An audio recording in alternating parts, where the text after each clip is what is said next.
Absolute Green Lantern, issue 8, Al Ewing writing with JANOY LINDSAY back on the art after one issue of Riley Rosmo. In this issue, obviously, well, it kind of goes back to the cliffhanger from the previous issue, but not really. It kind of ends with that again. Because it said effectively what it does is in that moment where Joe shows up to Cameron's apartment, it does this like, okay, we're going to tell you the history of them and how they met and a little bit of how Joe left the town in the first place. So we see her as a kid moving to the town with her dad. Her dad seems to be quite strict and conservative, and this idea that he's like, oh, you have to show restraint, you have to have willpower, you have to have this. That young idiot Hal Jordan, he's never going to amount to anything. He has no willpower, which made me laugh. Which, fair enough, in this, technically he doesn't, in a sense, because he wasn't chosen by the Greens, so I guess he's right, in a sense. Well, and it's just the going, because they make quick friends with him when she's a kid, and he's like, oh, I'm going to be a pilot. And the dad's like, he just does what he wants. He has no power, no restraint. You need restraint. He's like, but Dad, he's going to be a pilot. He told me. And then the next thing he's like, I'm going to be a cop, a space cop. Which, haha, he's a Green Lantern in traditional continuity. Yeah. But just the fact that he's judging this kid, like kids don't know what they're going to be, So I thought that was a real funny back and forth between Joe and her dad. So the main gist of this is that she ends up growing up to be a cop herself, right? And she joins the force, and there's a young Renee Montoya there in the department. And part of the plot is about her because she clearly is attracted to her. And I think the art does a really good job here of showing that she's kind of glaring at her a little bit, a bit too long. And when they end up walking back together after like one of the guys' going away parties, she does go in for a kiss, right? Renee goes in for a kiss, and Joe kind of pulls away, and you get the sense that she's not really thought about this about herself yet, or maybe she's like sort of hiding it a little bit because her dad, is who she, because it flashes to her dad saying something when the kiss happens, and she pulls away, and Montoya kind of says, oh, maybe I'm not that good a detective, maybe that I've misjudged that you're gay or whatever, and kind of steps away. But then Montoya leaves, goes to other cities to go be a bigger detective, and it's fine. But the other part of this plot is that the current chief of police in Evergreen is a corrupt piece of shit who takes collection money from like everyone in town. Like every business, every store have to hand over some money. And Jon Stewart gets out of trouble because he tries to speak up against it, and they say, "Oh, you're drunk, Jon Stewart," even though he's quoting like really complex like passages from the law book. It's Chief Stewart is sober as a judge. He gave me a whole lecture on the origins of due process. You can't just throw him in the cell for no reason. And then guys like, "Yep, nope, leave me out of this." And also, did you pick up that the corrupt chief is Black Hand? Yeah, I did. Hand. Yeah, I did notice the name Hand. Yes, it did stick out to me. There's a thematic element here where the first page of this book has the different colors, right? Black that has Cameron in there, which was the cliffhanger of it's all about that big zero inside you. Then the red with the dad saying you need restraint. Green, which is Joe crying, says I just want to do the right thing. And then the gold of I don't understand anything. And anytime Joe is going through any one of these emotions, it pops up, one of them. Yeah, I really love. So like when she notices that Renee is staring at her, it goes to the gold. I don't understand anything, right? Because she's conflicted about her feelings. And then when she leans in for the kiss, it's the dad in the red. And then when she explains to Renee about she doesn't even know what's going on. It's the I just want to do the right thing. So yeah, very fun thematic with the colors. Kind of reminds you what they're standing for through Joe's entire life. Yeah, her dad's very frustrating as well because when she tells her dad about how Hand, the chief of police, is a piece of shit, and points out that he's very racist as well, the dad's just like, oh, that's a misunderstanding, I'm sure. And obviously this is a black man saying that, so it sticks out as being very kind of dismissive.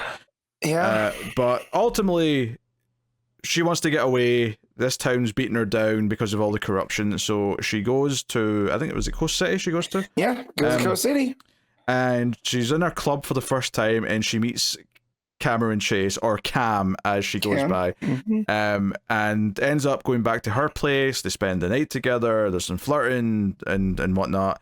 This is her first real relationship, and she talks about how she never understood that she could like both boys and girls. She thought it was just one or the other, and like she was very confused the first time a kiss happened, and she pushed her away, and she feels dumb for doing that. But they start this relationship, and it quickly sort of montages through it, and it shows that Cameron's really dedicated to her job, so she's always late to things whenever they've got a date of some kind. She's always showing up late, and just when maybe Joe's about to break up because of this, Cameron gets down on one knee and proposes, and she's like, "Oh, yeah, let's do it." And again, that thought of that we need some restraint, and she goes against that. Yeah, She says, "Oh no, I like to move fast," and she accepts. And then the bottom panel is their wedding. Yeah, and our vows are in blackest day and brightest night, or what? No, in brightest day and blackest night. You know what I mean to say? My brain's frazzled. Anyway, she said the thing. So yeah, things are going well, but Cam's still not showing up on time, and then she just happens to bump into Renee Montoya, who's now working in Coast City as a hotshot detective, and has coffee with her, and there's a little bit of hand holding, but nothing too much. But that night in bed, she gets a text from Renee saying, "Hey, maybe we should have a real drink sometime," and she responds, "Sure." And this was a really good example of those little flashbacks to the color moments coming up, because it was like showing the doubt and the confusion, and she texts back, "Sure," and the next page they're kissing in a bathroom or something, and they're on a couch, and it's like panel with her and her wife at breakfast, panel with her and her mistress in a bed, like just going back and forth, that kind of thing. And the whole time she's feeling guilty, so she wants to confess. So we get a page of her confessing. Cameron pulls off her ring. She holds it up and says, "You're the big zero. You're trying to fill the big zero inside you," and that's kind of something that was brought up at the start. And her saying, "I'm just trying to do the right thing," is from this scene. Like that's where the crying panel comes from. Is this bad day in her life? So they're having their big breakup when she gets the call that her father's passed away. So she goes back to Evergreen and ends up talking to John Stewart, who offers her a job at his plastics. His architecture firm. Yeah. Yeah, to be the assistant. He's like, "Look, just come back here. Just be my assistant. You don't have to work with the cops. Like, you just ignore them." Yeah. So, because she was so desperate to get out of the town, but he does point out that things aren't as bad now that Guy Gardner's in charge, and says that he's much better. I mean, let's not forget that he kept his head down when all the bad stuff was happening before, but he is much better now that he's in charge. So, and yeah, it's like, hey, this is not a bad place to live necessarily. So that explains how she's back in the town, and obviously she's friends with Hal, she's friends with John, the guy's on our cop on the force.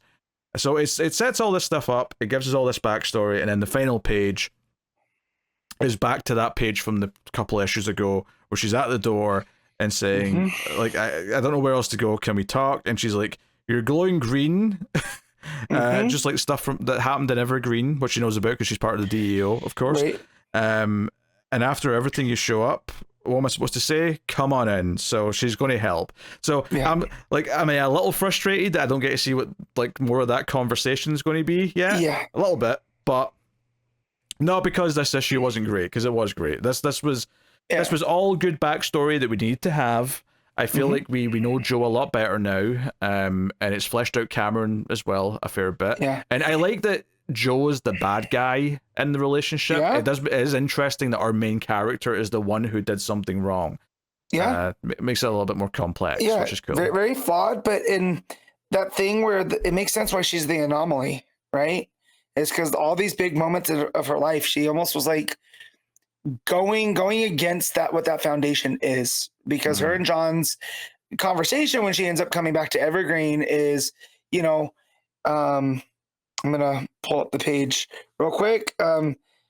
John's just like, sometimes I wonder what the foundation of the world's built on, and just as nothing good. And John's just like, then we should find good where we can. And that's kind of what Joe's done, right? Like, she's very flawed. She cheated on her wife. But there's a foundation there.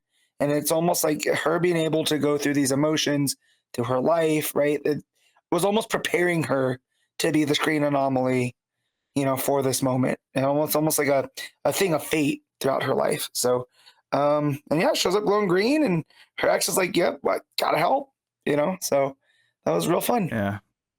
Although I did sort of chuckle to myself though, because I'm like, wait, she's had the same two partners as Kate Kane. That's a little bit. I was like, just a bit funny to me that Yeah. we went through both the same two ladies. I thought Montoya was leaving for good when she left the town, and I was like, oh, I guess it was just a little flirtation. But then she showed up back up later, and I'm like, oh, she's having an affair with Montoya. Yeah. Like, what would Kate think about all this? That's all I was thinking. Wait, has Kate and Cameron Chase been together? I feel they have, not. Oh no, I'm thinking of Maggie Sawyer. I'm thinking of Maggie Sawyer. Yes, Maggie. Oh, okay. I don't think so. No, I don't think. I think you're right. I'm thinking of Maggie Sawyer. I'm just thinking of blonde cop lesbian. You're thinking of blonde cop lady. Yeah. So, forgive me. Me. I'm mixing up my characters. But that's no. I mean, I think this was a nice issue, and like it still kind of felt like an interlude issue, but not quite. Obviously, a lot more connected and less detached than that last one in space was, which still had some things going for it. But it was definitely my least favorite of the book, just because it was a little bit harder to follow. This went down so smoothly, and it was interesting finding out about Joe's past the entire time. So, you know. I can't really complain that much, other than just the wait to finally get to like what's after that moment. It'll be 3 months apart by the time we get to it. Yeah, it's really strange how Joe's been one of the last Lanterns introduced, yet in both her regular origin and this origin, she's already been endeared to everybody. You know, so in this way, where she is flawed, yet she took a stand against corruption, and that's ultimately what leads her to becoming a Green Lantern. And that's true in both of these here, right? She takes a stand against Bill Hand and ends up back in Evergreen later. So, but yeah, the character has legs, so it's fun to see her get fleshed out here in this universe a bit. Yeah, she has arms too and a head. And you know what I mean. All the girly bits you expect, I assume. Yeah. So yeah, just ask Renee. But yeah, a lot of good stuff. Curious to see where this goes now. Because again, it has been a minute. Like I know where it was left off, but it's still I'm like, okay, how are we gonna the whole OS stuff, the stuff with Hammond? Because they even talk about that the cop that left was Mark Shaw, which funny enough, that was Manhunter in mainline continuity.